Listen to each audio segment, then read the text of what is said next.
Antibiotic or antimicrobial resistance, the unfortunate occurrence of bacteria and fungi developing the ability to defeat drugs designed to kill them.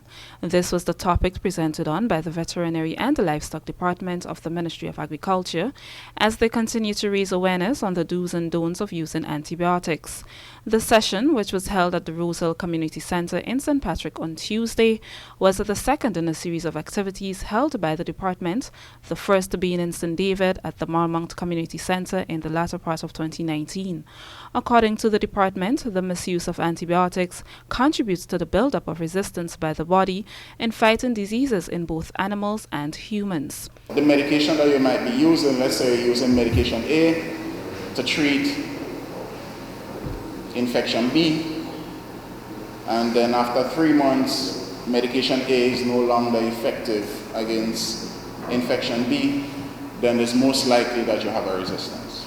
That was Dr. Kimon Cummins, the Chief Veterinary and Livestock Officer in the ministry, as he explains how one can identify when they are resistant to an antibiotic medication. Inappropriate drug use, lack of quality control in manufacturing, outdated drugs, and overuse of antimicrobials in the food industry are just some of the factors contributing to the resistance, said Dr. Cummins. Two of the most effective measures in dealing with antimicrobial resistance, he said, is the strengthening of governance related to antibiotics in food and agriculture and the promotion of good practices related to antimicrobial usage. This to me is really critical, because you want persons to be very responsible with regards to the usage of antimicrobials. And when I say responsible, I mean you would not use any kind of prescription drug that was not recommended, or you weren't given direction as to how to go about using it by, a professional, or maybe a medical doctor or veterinarian. Or secondly, whenever you do get a course antibiotic, you want to make sure that you follow the directions. So if it says 7 days, you want to ensure that you go along to 7 days. The session was attended by agriculture science students from the McDonald College and 4-Hers from some of the primary schools.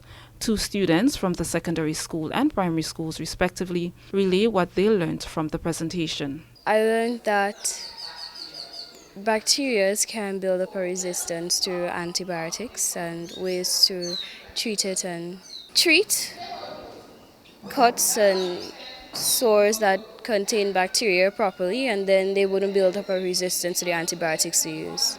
My father is one, he used lots of antibiotics, so yes, I'll enlighten him on the dangers and stuff like that. I have learned that rabies is like a disease. So if it starts as like say your foot, it will take a bit longer to reach up to your brain. But if it starts like your arm, it will take maybe around 21 days. And also, I also learned that rabies, when you see an animal foaming in the mouth, the best thing to do is to run. Because, there is almost no cure for rabies, so the chances of you getting out alive is pretty small. For the Ministry of Agriculture, I am Karima Lewis.